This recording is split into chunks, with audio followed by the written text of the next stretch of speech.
Topaasia, and welcome to our webinar, Culture Due Diligence, How to Avoid Culture Pitfalls in M&As, which is designed for M&A professionals, and we argue that we have something new to offer to that field. And that is, of course, a big promise, I say, but I hope we can cover that.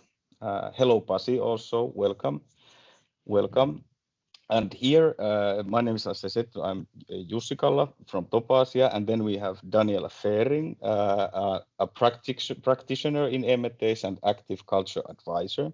And then we have Juha Ruuska, PhD culture anthropologist here.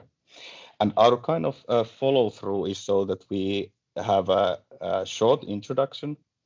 I will start by giving a little bit context on the kind of the method, so that you just kind of understand where we come from regarding that we argue that we might have something new to offer. And then Daniela will continue with her experiences from the M&As, from the culture aspect. And then Juha will continue after that with more theoretical approach. And then we will do an active demo. That's kind of our active demo, and then a question and answer phase. Happy to have you here. So let's start. I will share my screen first. So I will just want to offer you the context, some of the context, so that you reason being that you get the context about how we build our case here. So regarding this has come from the Topaasia methodology approach in this kind of culture due diligence aspect. This whole concept is built to answer these kind of questions, like what are the biggest challenges in successful integration? How do we keep in mind to ensure people remain engaged now and in the future? These are kind of the cultural aspects we believe that we can offer an answer to with the methodology. And briefly, I just kind of, this is important to know kind of why we argue that like Topaasia is a method that is a kind of this intervention method that provides this. Maybe this might be a funny word, but I use it because that's what we use. It provides a social alibi, a safe structures environment where real issues can be talked and brought to the table. And if we think about this method as in the field of participatory organizational development, because the method is about how you facilitate the dialogues, which in the end both are useful for the participants, but also form data that is relevant to understand the culture of the organization. The method itself, it tries to minimize major damage here in this experience of unfairness, lack of trust, conflicting expectation, and maximize small wins in willingness to cooperate, open communication, and coordinated action. And here is kind of where we really rely that through this method you can form deeper understanding of the cultural characteristics because of the social alibi the method provides to really get these kind of unpleasant, uncertain matter to the dialogue and form better understanding on those in a way that no one loses their face or these kind of really human issues. These were the just slides I wanted to share as a context. And now we will go continuing with Daniela's introduction. Thank you. Hi, everyone. I'm really glad to be here, and I'm very proud that we have invented a method that I have been searching for in all my years where I accompanied M&As, mostly in Asia, because I'm a China expert. And I would like to start with an example of a real example that led to a divorce.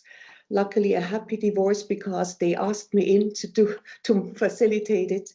But what was really happening there, and where would I have liked to have an approach like Topaasia's? It was a big German global player who bought a small Chinese family-owned entity.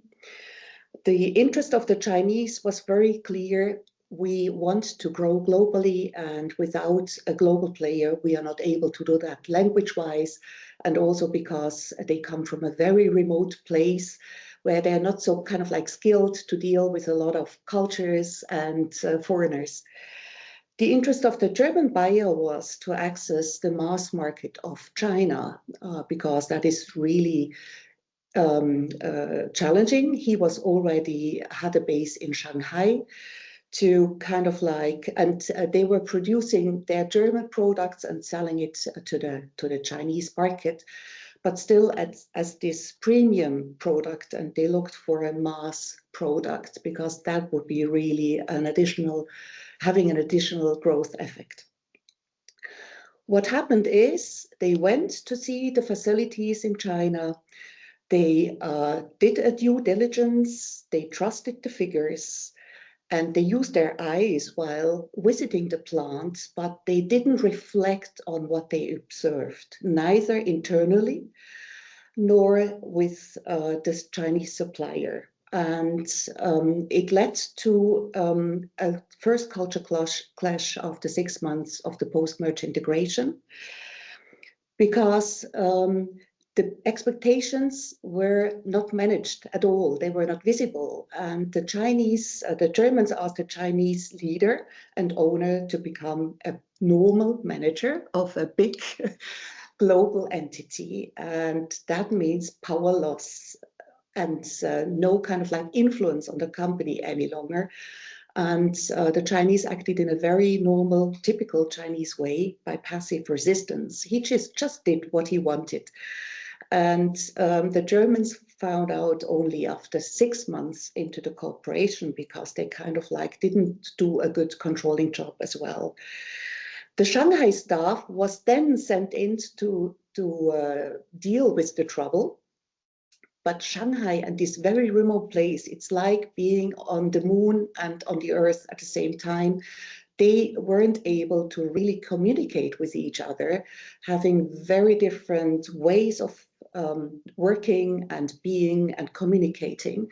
So the Chinese owner even got more tense after this meeting. What did the German business unit leader do? He asked me in to have a conversation with me, a one-on-one conversation, but he didn't want to go further at that stage. And he started to put more and more German pressure, kind of like becoming more rigid and more structured, and you have to do this, installing a lot of processes.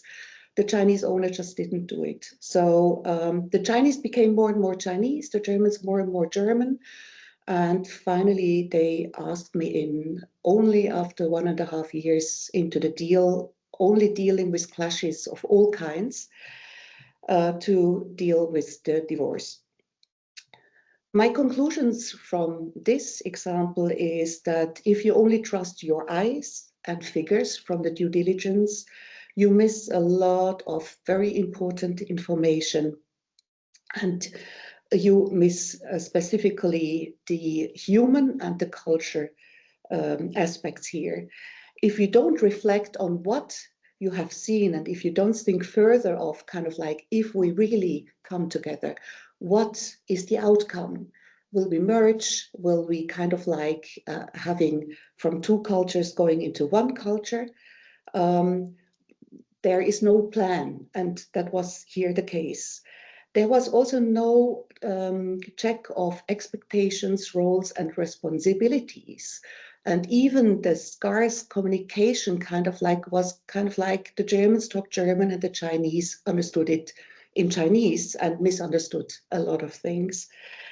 And the huge cultural differences showed up in regard to leadership, but also decision processes, power, and so on. And here I would like to turn to Juha, being our expert when it comes to detecting cultural issues at hand. Thank you, Daniela. I will share you a short presentation. So hope you see this. So what we, in the background of the culture due diligence evaluation, when we do it, is based on my PhD studies. And we use this kind of scientific or theoretical model behind the culture due diligence when we start to kind of investigate or understand a culture. And of course, in an M&A situation, there are two cultures to be compared, but we use kind of four perspectives, and the two kind of important ones are the internal cultural practice within an organization and then external cultural practices. And of course, then strategic artifacts, vision, mission, strategy, is kind of existing artifacts that are in the organization, and then creative agency and learning, which is a kind of more the flexibility of the organization. And these are also the triggers when we use Topaasia tool.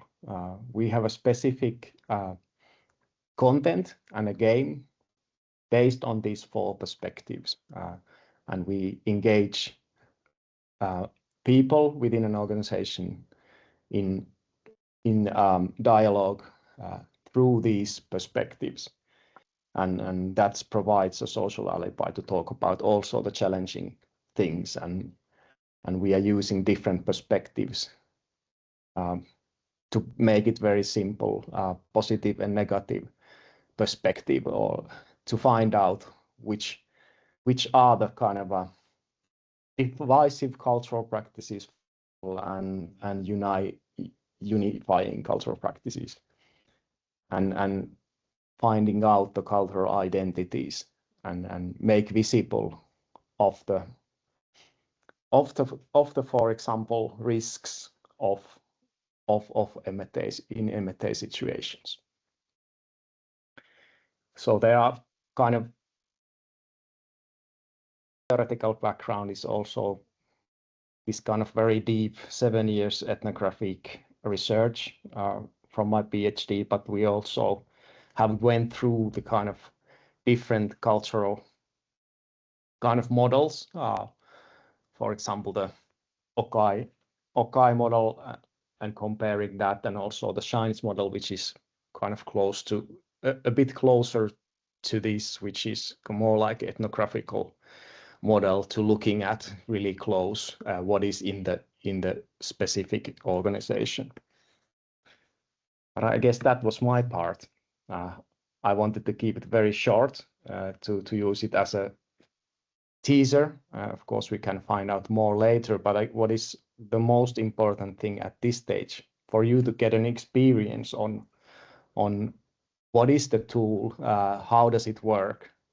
So we have prepared a game for you. And I guess we can also stop the recording at this point. Yep.